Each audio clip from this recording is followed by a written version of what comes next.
حضرت نوح علیہ السلام اللہ کے بڑے ہی پیارے نبی تشریف فرما ہوئے اپنی امت تک 950 سال آپ تبلیغ اسلام کا کام کرتے تھے، لیکن اس امت کے لوگوں نے اللہ کے نبی کی کوئی بات نہ سنی۔ 950 سال ایک لمبا عرصہ ہے جب تک آپ اپنے رب کا پیغام لوگوں تک پہنچاتے رہے۔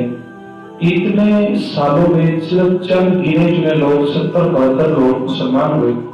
آپ نے رب سے دعا کی کہ اس امت کو بڑا سمجھایا ہے، پیغام پہنچایا ہے، لیکن یہ امت بات نہیں مانتی، اس پر کوئی عذاب بھیج دے۔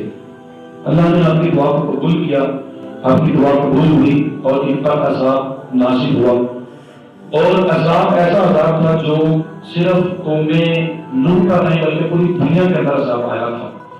نوح علیہ السلام کو اللہ نے حکم دیا کہ ایک کشتی بنائیں جس کے اندر اپنے سارے مسلمانوں کو، ہر پرندے ہر جانور کو سوار کریں اور اس کشتی کے اوپر سوار ہو جائیں، باقی ہر جگہ پوری دنیا میں بارش کا عذاب آئے گا، اور یہ عذاب 40 دن تک رہا۔ نوح علیہ السلام نے اپنے بیٹے کو، اپنی بیوی بچوں کو سمجھایا کہ مسلمان ہو جاؤ، اس کشتی میں سوار ہو جاؤ۔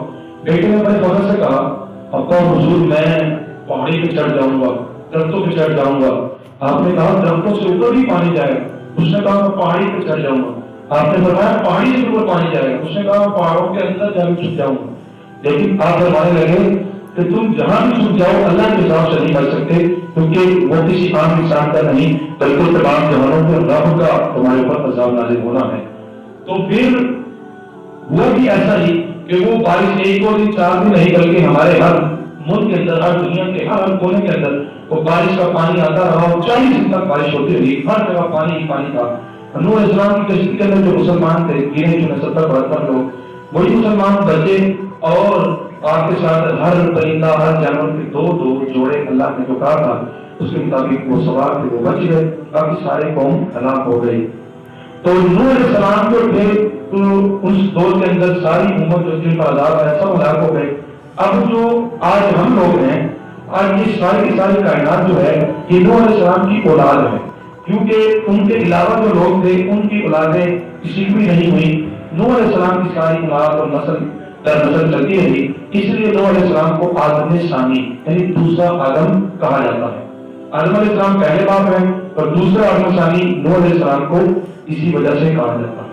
اب نوح علیہ السلام کی جو کشتی تھی وہ خانہ کعبہ کے چاروں طرف گھوم رہی تھی، طواف کی صورت اس نے اختیار کی ہوئی تھی، اور جو کعبہ تھا اللہ کے حکم سے فرشتے نے اس کو اٹھا کے آسمانوں پر سیم اسی جگہ پر لے گئے، اور جو فرشتے تھے اس کا طواف بھی کرتے تھے، اور آج وہ قبلہ جو ہے وہ فرشتوں کا بن چکا ہے، فرشتے اس کا طواف کرتے ہیں۔ اور اس کے بعد جو ہے ابھی جو خانہ کعبہ ہے اس کی نئی طریقے سے اس کی تعمیرات ابراہیم علیہ السلام نے کی، اور وہ آج ہمارے ساتھ ہمارے سامنے خانہ کعبہ موجود ہے۔ اب جب عذاب ختم ہو گیا، بارش ختم ہو گئی، پانی ختم ہونا شروع ہوا، کشتی جو ہے وہ حرم کے پاس خانہ کعبہ کے سامنے رکی، تو نوح علیہ السلام نے 3 پرندوں کو بلایا، اور ان میں سے ایک پرندہ اس کا نام ہے کوا، اس کو حکم دیا جاؤ جا کر دیکھو مٹی جو ہے وہ ختم ہو چکا ہے، پانی اس کے اندر جذب ہو چکا ہے یا نہیں ہے، کیا معاملہ ہے۔ جب کوا اڑ کے خانہ کعبہ کے پاس گیا، حرم میں گیا، اس نے دیکھا کہ چاروں طرف انسان ہی انسان ہے، اس نے کیا کیا، انسانوں کو کھانا شروع کر دیا۔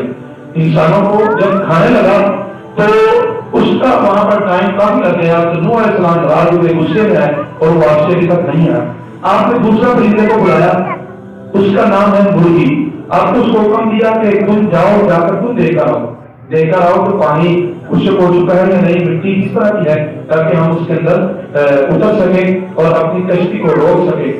اس طرح اللہ کے نبی نوح علیہ السلام نے کیا کیا، جا کے اس پرندے یعنی کہ مرغی کو دیکھا، مرغی گئی اور جا کر وہاں پر اس نے دیکھا چاروں طرف انسان ہیں، مرے ہوئے ہیں، اور ان کی جو جسم ہے مردہ جسموں کو اس نے بھی کھانا شروع کر دیا، یعنی کہ دوسرا پرندہ کیا، دونوں جو ہیں اس کو کھانا شروع کر دیا۔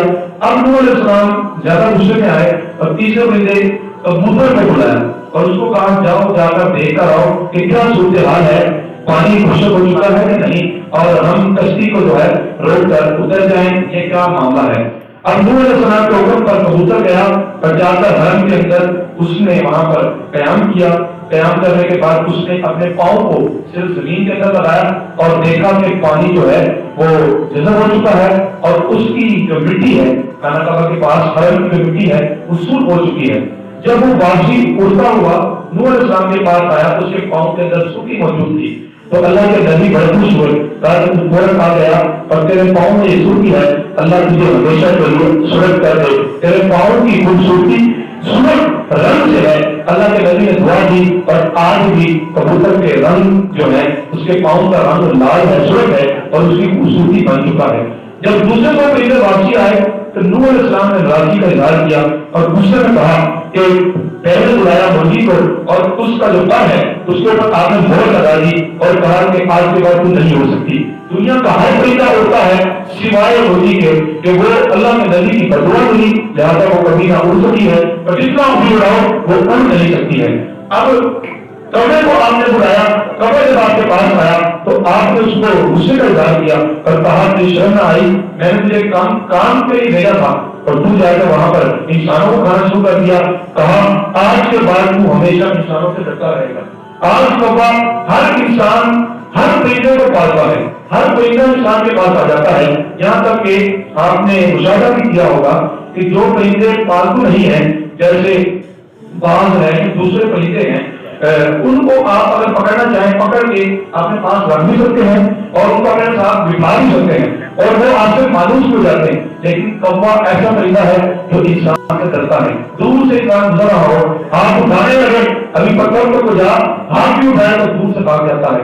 تو اس کو بھی بددعا اللہ کے نبی کی لگی، تم جن کو کھا رہا تھا ہمیشہ ان سے ڈرتا رہے گا. اور آج بھی کوا ایسا کوا آج بھی انسانوں سے ڈرتا ہے اور ہمیشہ ڈرتا رہے گا. اس سے یہ سبق ملا کہ اللہ کے نبی کو نواز نہیں بلکہ راضی کرنا ہے. ایک پرندہ ہو کے نبی کی دعا، نبی کی بات نہیں مانی، حکم نہیں مانا، نبی کی بددعا لگی، ہمیشہ صبح قیامت کے لیے وہ اڑنے سے معروف رہ گیا. انسانوں سے ایک پرندہ ڈرتا رہا. اور تیسرا پرندہ جس کو اللہ کے نبی نے دعا دی ہے اس کی خوبصورتی سورج رنگ کے اندر بن گئی، ایسی بنی کہ آج بھی وہ کبوتر ہمارے درمیان موجود ہے اور ہم اس کی پاؤں کے نزدیکی دیکھتے ہیں تو ہمیں اللہ کے نبی کی دعا یاد آ جاتی ہے. اللہ تعالیٰ سے دعا ہے اللہ ہمیں انبیاء کرام کا ادب و احترام کرنے کی توفیق عطا فرمائے.